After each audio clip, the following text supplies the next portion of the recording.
Par les sentiers de randonnée, je marche vers le sommet du Puy de Dôme, où tout en haut se trouvent, au pied de l'observatoire, les ruines d'un temple gallo-romain, dédié au dieu Mercure.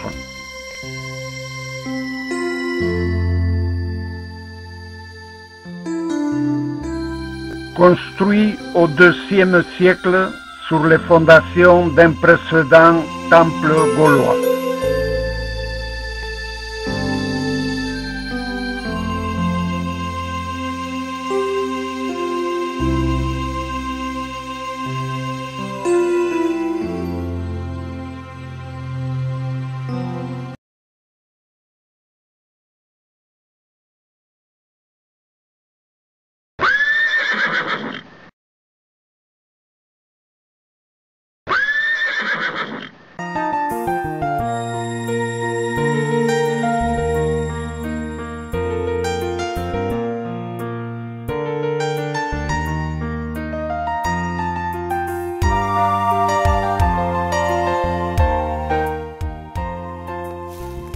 Hantés par les dieux, les blocs de pierre taillés dans la lave des carrières du Clessiou et de l'Aumône attendent le nouveau visiteur comme jadis ils attendaient les pèlerins gallo-romains arrivés par les chemins des muletiers.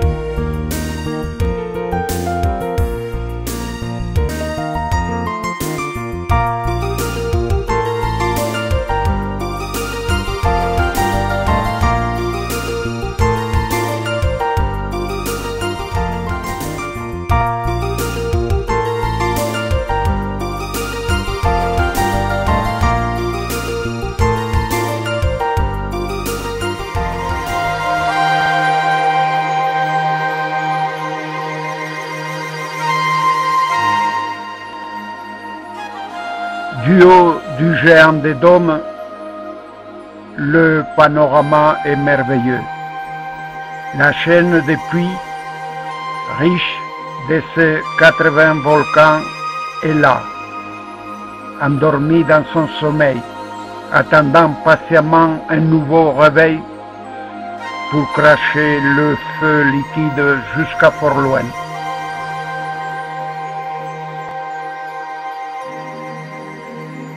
Le puits des Cômes, pourvu sur ses pentes de nombreux arbres plantés par l'homme, avec ses deux cratères emboîtés l'un dans l'autre, est enchaîné à son frère le grand Suchet.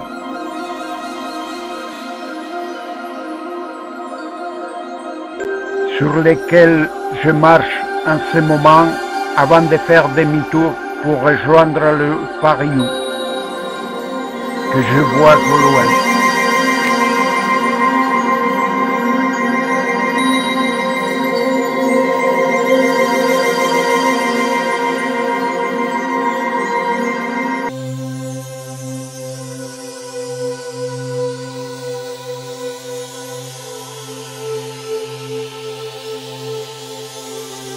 Arrivé à son sommet, je contemple son cratère formé aussi par deux éruptions différentes, d'une circonférence de 950 mètres et une profondeur de 95 mètres.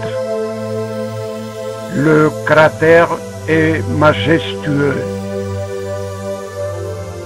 et pour la première fois, je descends par les sentiers intérieurs pour rejoindre les autres randonneurs qui sont déjà au fond.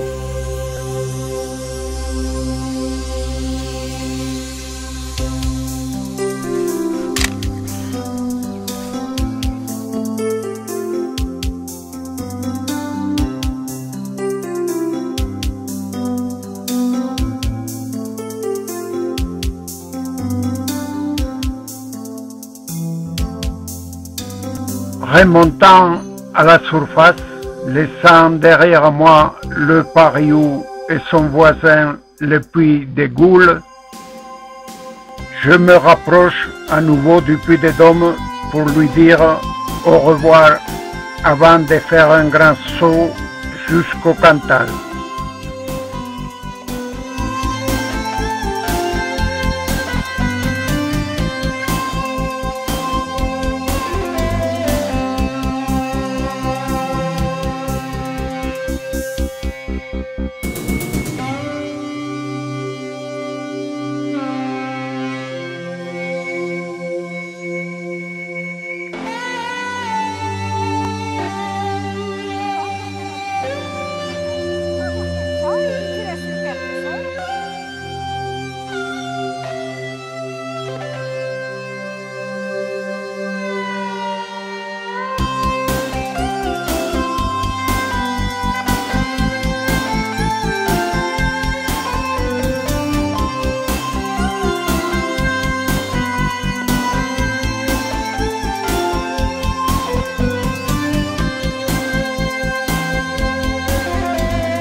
Arrivé dans le mont Cantalien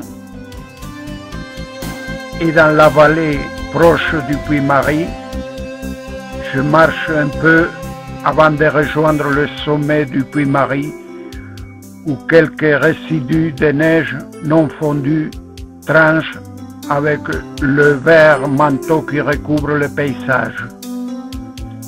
Tout blanc il y a quelques semaines.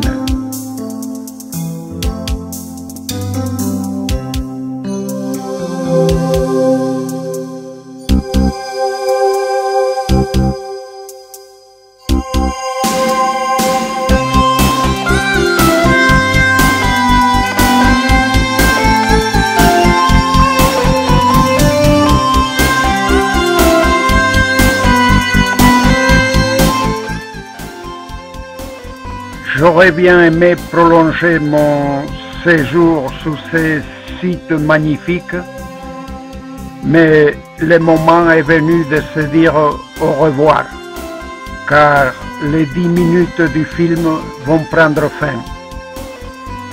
Et il ne me reste qu'à vous dire avec un pincement de cœur, à bientôt.